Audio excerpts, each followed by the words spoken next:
The funeral. Silence. The air was heavy with sorrow. The alien village stood in silence, their eyes cold, their hearts locked away from the grieving widow who stood at the center. Her husband's coffin, draped in the colors of their clan, lay at the front of the great hall. 100 aliens filled the space, but not one stepped closer to comfort her. The young alien girl's hands shook as she clutched a single flower. Her eyes were red from nights without sleep. Her husband had been a warrior, brave and strong. He had fought for his people. He had fought beside a human soldier, and now he was gone. Whispers moved through the crowd like snakes. "She is cursed," one alien muttered. "Her mate died because of her," said another. The widow lowered her head, every word cutting into her soul. She was surrounded by her people, yet she had never felt more alone. Then the doors opened. The sound echoed across the hall. Every head turned and the room froze. A human stepped inside, tall, battle-scarred, dressed in black. He walked with steady steps, his face hard but his eyes filled with respect. Gasps rippled through the crowd. Aliens hissed, their voices sharp. "A human? At our funeral?" Some said. Others glared, their expressions filled with anger. The widow's heart jumped in her chest. She had not expected him. She had not expected anyone. The human soldier did not stop. He walked down the center of the hall. Each step was heavy, each step carried the weight of war and loss. In his hands he carried a small box, simple but worn. His boots echoed on the stone floor, louder than the whispers of the crowd. The widow looked up. Her eyes met his. For a moment, the world outside vanished. She remembered her husband telling stories of his human war partner. "He is stubborn," he had said. "He never runs, not even when death looks him in the eyes." This human reached the coffin and placed the small box on top. He bowed his head, his voice was low but clear. "Brother, I came," he said. The hall grew silent, even the cruel whispers stopped, his words cut through the air like a blade. Slowly he opened the box. Inside lay a medal, burned at the edges, scratched from battle. It was the medal her husband had earned in the last war, but he had never collected it. The human had kept it safe. Now he placed it on the coffin. "He fought with honor," the human said, his voice steady but heavy with pain. "He died as a warrior. I was there." He lifted, his head, his eyes sweeping across the room. "You may not care, but I do. He was my brother, and I will honor him." The aliens shifted uncomfortably. Their silence grew heavier. Some lowered their gazes. Others clenched their jaws. The widow's hands trembled harder, but not from fear. For the first time since her husband's death, she felt a small spark of warmth in her chest. Tears slid down her face. She wanted to speak, but her voice would not come. She simply bowed her head to the human, a silent thank you that words could not carry. But the room was not done. An elder stood, his voice sharp. "This is not your place, human," he said. "You do not belong here. Leave before you stain the ceremony with your presence." The human did not move. His jaw tightened, his hand pressed against the coffin. "I stood with him in the fire of war," he said. "I bled beside him. I watched him save lives. You will not tell me I cannot stand with him in death." Gasps filled the room again. The elder's face darkened, but he said nothing more. The weight of the soldier's words hung over the crowd like thunder. The widow felt her heart beat faster. Fear mixed with something else, hope. For the first time, someone was standing for her, not against her. The human finally stepped back. His eyes lingered on her. A silent promise passed between them. He would not abandon her, not like the rest. The ceremony ended in silence. The aliens left in groups, whispering harsh words. The hall emptied, but the human stayed until the last torch burned low. The widow remained too, her eyes locked on the medal resting on the coffin. When she finally rose to leave, she saw him waiting by the door. His presence was strong, unshaken. She walked slowly toward him, her steps unsure, her heart heavy but less alone. The night outside was cold. The stars above watched silently. The human spoke only once as they left the hall. He asked me to watch over you, he said quietly. And I will. Her breath caught. She turned. To him, her lips trembling. For a moment she could not speak, but the silence said enough. In the emptiness of her loss, she was no longer alone. The widow and the human walked into the night together, two shadows in the dark, bound by grief, and by a promise made on the battlefield, the empty chairs. The next morning, the widow sat alone in her husband's house. Her hands rested on the edge of the chair where he once sat. The air was cold, filled with silence. Every corner reminded her of him. His sword leaned against the wall, his cloak still draped across the table. She wanted to hear his voice again, but only emptiness answered.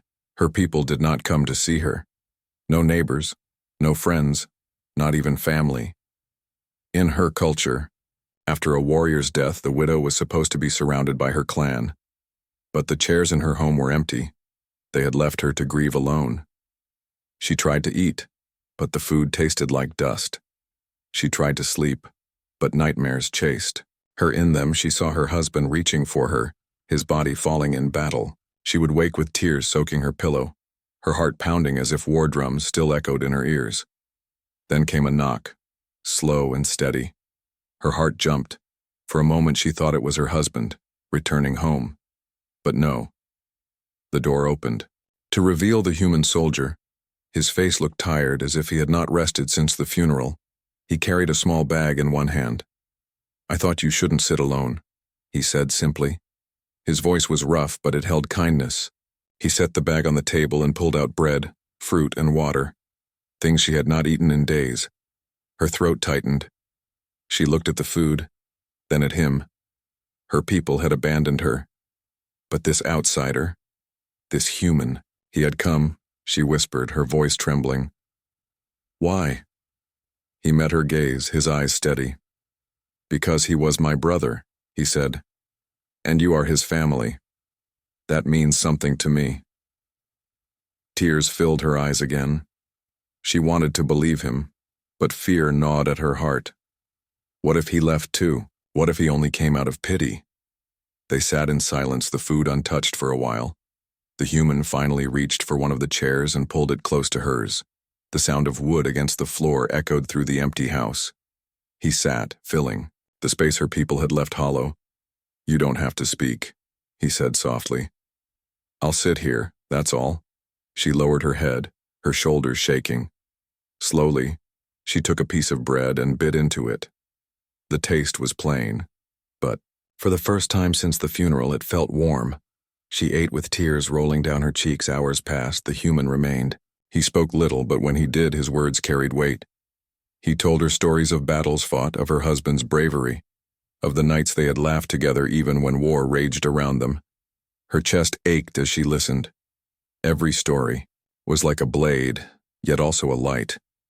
Her husband had not died forgotten. He had lived in honor, and someone still remembered, but outside the house, shadows moved. From the window, she caught sight of two figures standing in the street, watching. They whispered and pointed at her door before slipping away. Her stomach tightened. Fear returned. The human noticed her eyes. He turned and saw the empty street. His jaw tightened. They don't want you safe, he muttered. He rose to his feet, checking the door. But I promised him and I won't break it. Her breath caught. Her voice finally broke free. They hate me, she said, almost choking. They blame me for his death. They say I should have died with him. The human turned back to her, his expression dark with anger. Then they don't know what he died for, he said firmly. He fought for you. He fought for his people.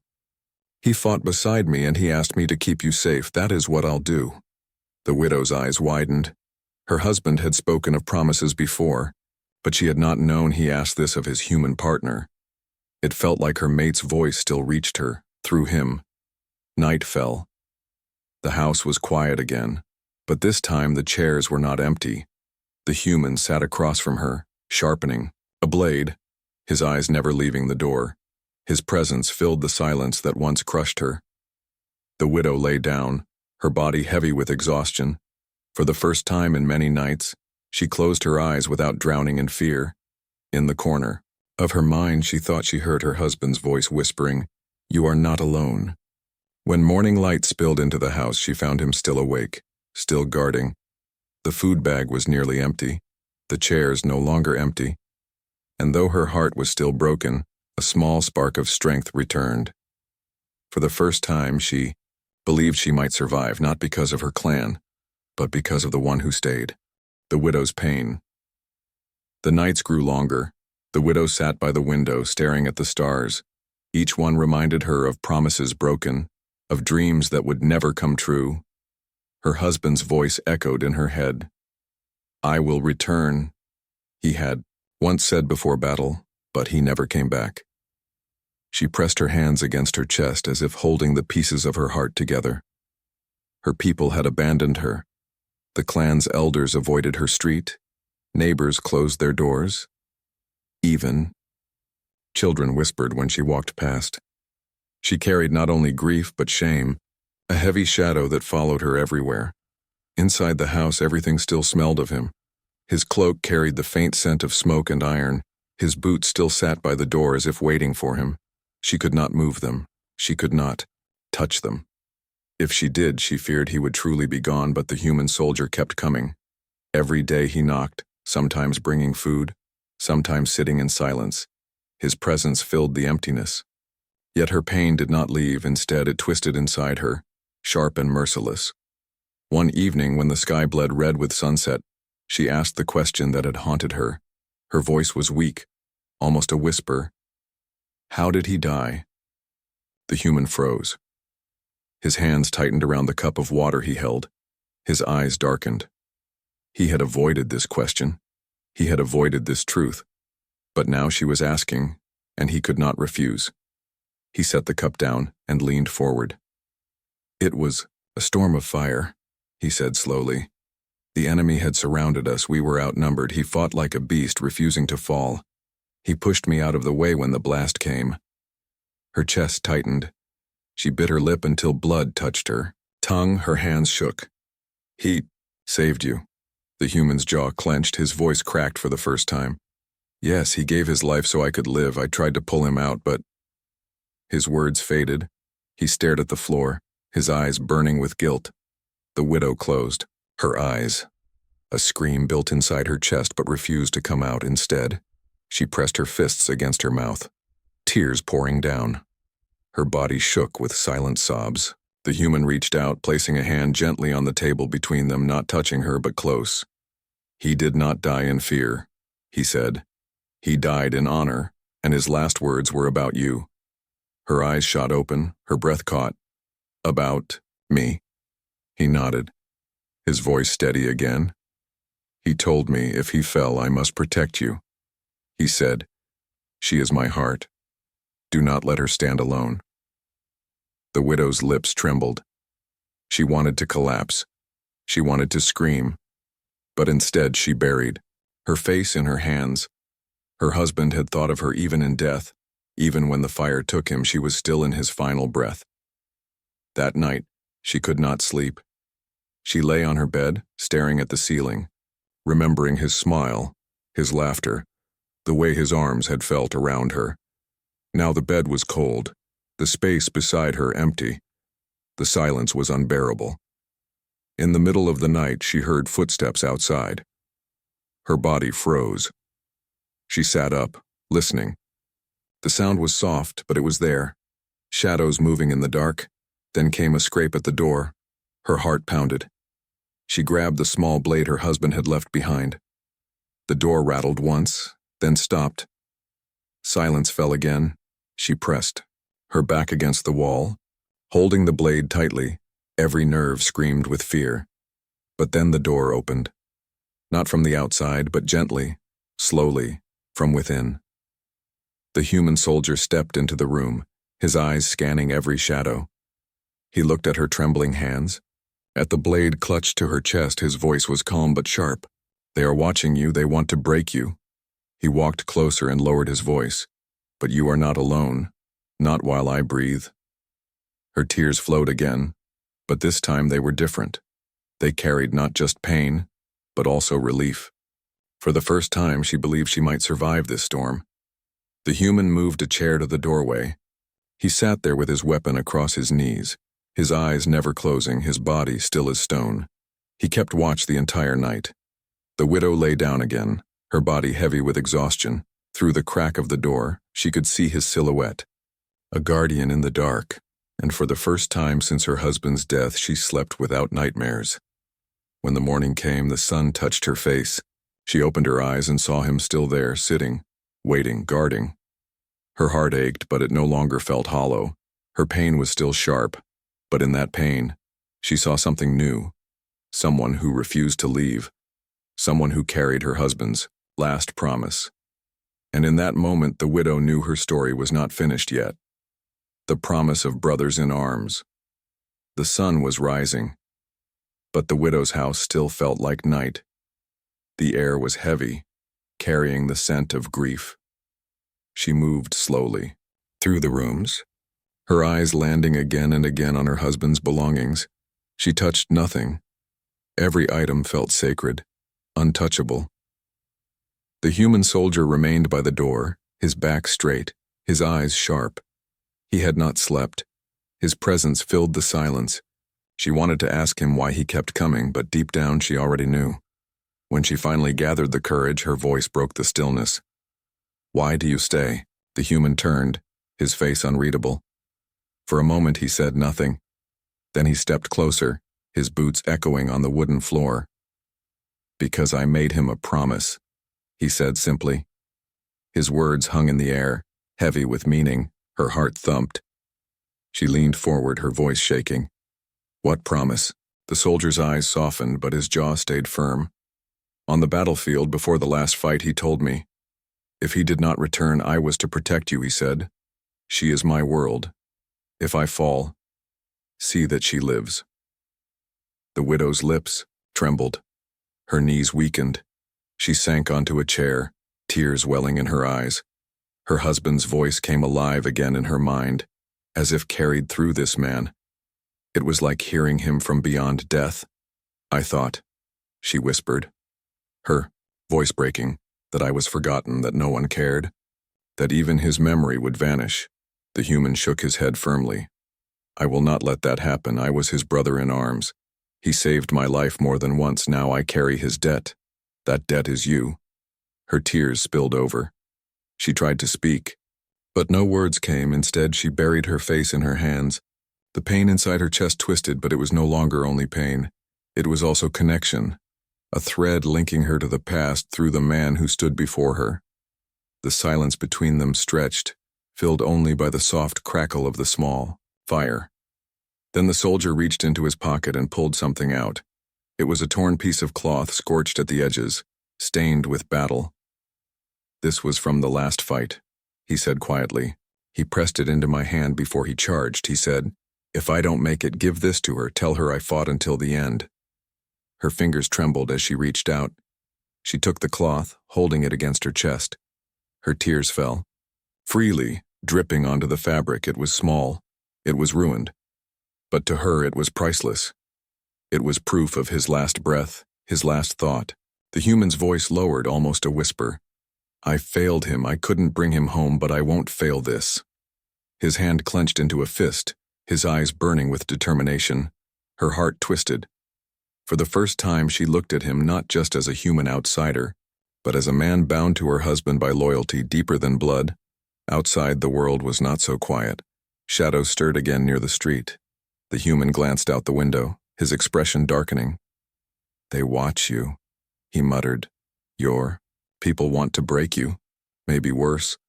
Fear crawled into her chest. Her people, the ones who should have protected her, now wished her harm. "Why?" she whispered. "Why do they hate me so much?" "Because grief makes monsters," the human answered. "They need someone to blame, and you are the closest. But I promised him, they won't touch you, not while I draw breath." His words struck like thunder, strong and unshakable. She felt her breath catch. A small warmth spread through her grief, fragile but real. That night he did not leave. Instead, he placed a chair near her door again, his blade across his knees. The widow lay on her bed, her husband's cloth pressed to her chest. Through the open door, she could see the human's shadow, a silent sentinel in the dark, but this time something changed inside her. When she closed her eyes, the nightmares did not come. Instead, she dreamed of her husband standing beside the human, both of them watching over her, two guardians where once there had been only one. Morning came with golden light spilling into the room. The widow rose slowly, her eyes red from tears but softer than before. The human was still there, awake, steady. His presence had become a shield, she whispered, into the quiet. "Thank you." He gave a small nod, nothing more. Yet in that silence, a bond had formed, fragile but undeniable. Her pain had not vanished. It would never vanish. But now, in the ashes of her grief, she carried something else, her husband's last promise delivered through the only man who had kept it alive. And with that promise, her story moved forward. Whispers of danger. The days passed slowly, but the widow's grief never faded. She tried to eat. She tried to rest, but the house still felt like a tomb. Her husband's shadow lingered in every corner. Yet one thing had changed: the human soldier's presence.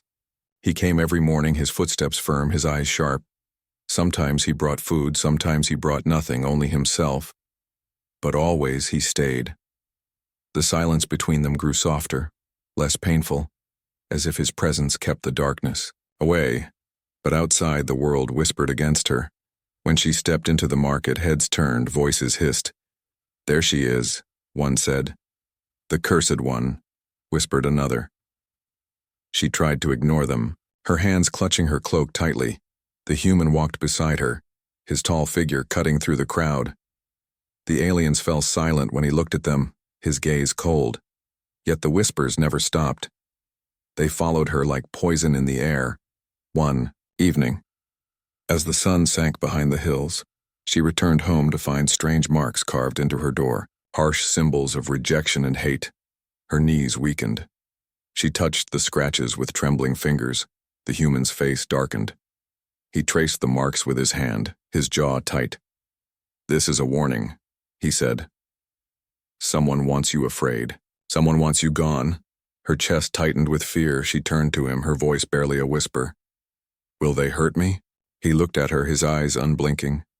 "Not while I am here," he said firmly. "Not while I breathe." That night, the whispers became more than shadows.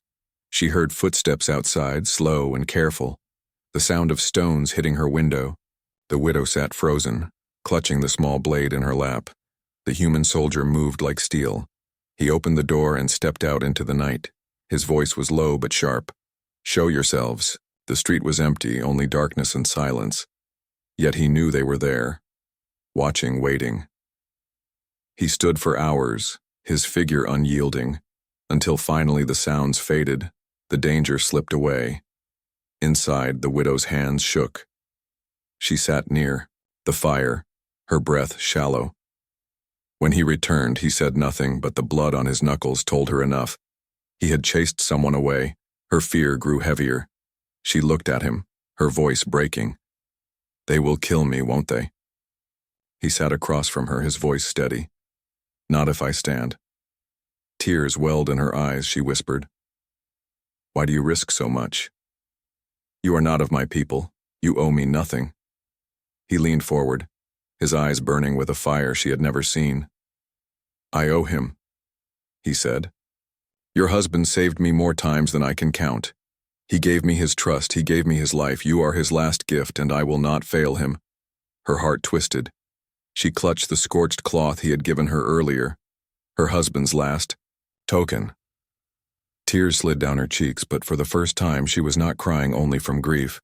She was crying because someone stood for her when no one else did. The next morning, the village elder appeared at her door. His face was cold, his eyes filled with disdain. "You bring shame," he said, his voice loud enough for the street to hear. "A human guards your house like you are his mate. This is not our way." The widow trembled, her lips parting to answer. But the human stepped forward. Placing himself between her and the elder, his voice was steel. "She is under my protection." The elder's face twisted with anger. "She is ours to judge." He spat. "Not yours." The human's jaw tightened. He took one step closer, his voice low but deadly. "She is not alone. Not anymore. If you want her, you will face me first." The street fell silent. The elder's eyes narrowed, but he stepped back, muttering under his breath as he left. The widow sank into her chair, her body trembling. "You should not have done that," she whispered. "They will come for you too." The human's eyes softened, but his voice carried strength. "Let them," he said. "I've fought worse, and I promised him I would keep you safe." That night the whispers did not fade. Shadows lingered outside, eyes glowed in the dark. But the widow was not as broken as before. She sat by the fire, her husband's memory in her heart, and the human's presence like armor around her. The pain was still sharp, but fear no longer ruled her. She realized something new, something terrifying but true. Her life was no longer hers alone. It was bound to a promise made on the battlefield, a promise carried by a human who refused to let her fall. The whispers of danger grew louder, but so did the silence of his watch, and between the two she began to find strength. The last stand together. The night was darker than usual. Clouds covered the moon, and the wind carried an uneasy silence. The widow sat near the fire, clutching the scorched cloth of her husband's memory. Her heart beat fast, her ears catching every sound outside. The human soldier sharpened his blade, his eyes never leaving the window. He had been restless since sunset. Something in the air told him danger was close. Then it came.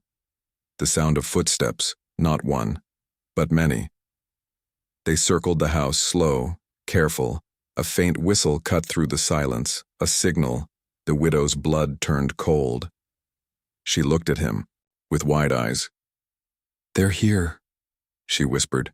He rose to his feet, calm but ready. His voice was steady. "Stay behind me." The door shook once, then again, until it burst open with a crash. Figures stormed inside, masked aliens with blades and cruel eyes. Their hatred filled the room like smoke. "There she is," one hissed. "The cursed widow." Fear gripped her, but before she could move, the human stepped forward. His sword gleamed in the firelight. His voice thundered, "You will not touch her." The attackers lunged, blades clashed, sparks flew. The widow covered her ears as the sound of steel rang through the house. The human moved like a storm, his strikes sharp, his defense unbreakable. Every blow he struck was fueled not by anger, but by loyalty. One of the attackers tried to slip past him, reaching for her. The widow gasped. But before the blade touched her, the soldier spun, his sword cutting through the air. The attacker fell. The floor stained red, the room filled with chaos. The fire flickered wildly. Shadows danced across the walls. The widow crouched low, tears blurring her vision. She wanted to run, but her legs would not move. The human shouted over the clash, "Stay down. I'll end this." But the enemy did not relent. More pressed forward, their eyes burning with hatred. They fought not only to kill her, but to break the promise he carried. One blade slashed across his arm, blood dripping. But he did not falter. His roar shook the room. His strikes grew faster, harder. His body became a shield between her and death. The widow's heart pounded. She wanted to scream, but instead, she reached for the small blade her husband had left behind. Her hands shook, but she gripped it tightly. For the first time, she refused to be helpless. One of the attackers leapt toward her, breaking past the human's guard. His eyes glowed with hate, his blade raised high. "No!" she cried, thrusting the small blade forward. The strike was clumsy, but it pierced his chest. The attacker staggered, shock in his eyes, before falling to the ground. Her breath came in ragged gasps. The blade shook in her hand. But she had done. It she had fought. The human turned, his eyes meeting hers. For a moment, pride flickered in his gaze. "Good," he said through gritted teeth. "Stay strong." The battle raged on, but the tide began to shift. One by one, the attackers fell. Their whispers of hate turned into cries of fear. The soldier fought with every ounce of strength left in him, until only silence remained. The last attacker stumbled out the door, wounded, fleeing into the night. The house was left in ruin. Blood on the floor, broken chairs, the fire dimming. The widow stood trembling, the small blade still in her hand. Her body shook with fear, but also with something new. Strength she did not know she had. The human staggered, blood on his arm and shoulder, but he remained standing, his chest heaved, his eyes still sharp. He looked at her, his voice heavy but steady. We held, together. Tears spilled down her face. She dropped the blade and ran to him, catching his arm as he swayed. "You're hurt," she cried. He gave a weak smile. "I've been hurt worse," he muttered. "But you fought." He would be proud. Her heart broke again, but this time not only with pain, with something warmer, something deeper. For in that moment she realized she was not just a widow anymore. She was a survivor, and she was not alone. Two of them stood in the wreckage, their breaths heavy, their bodies bruised, but their spirits unbroken. Outside the night was still, but the whispers of danger had been answered with steel and blood. For the first time since her husband's death, the widow felt more than grief. She felt hope, fragile but real, bound to the man who had fought beside her. Together, they had made a stand, and together, they would face what came next. A new bond. The house smelled of smoke and blood. The broken chairs and scattered ashes told the story of what happened. Yet inside, in the silence after the storm, two lives had changed forever. The widow sat near the fire, her body trembling with exhaustion. Her hands still remembered the weight of the small blade. Her heart still echoed with the sound of the enemy's fall. She had fought for the first time and survived. The human soldier sat across from her, his arm bandaged roughly, his face pale but his eyes steady. He had taken wounds, but his spirit remained unshaken. He sharpened his sword slowly, as if reminding himself the night was not over. For a long time they said nothing. The silence was no longer heavy with grief, but filled with something different, something unspoken. Finally, she broke it, her voice soft but trembling. "If you had not come, I would be dead." He shook his head firmly. "If I had not come, I would have broken my promise. He trusted me with you, and I will never betray that." Her eyes burned with tears. She looked down at her hands. "I thought I was nothing after his death, useless, unwanted, cursed." She swallowed hard. "But tonight, I felt his spirit, I felt his strength.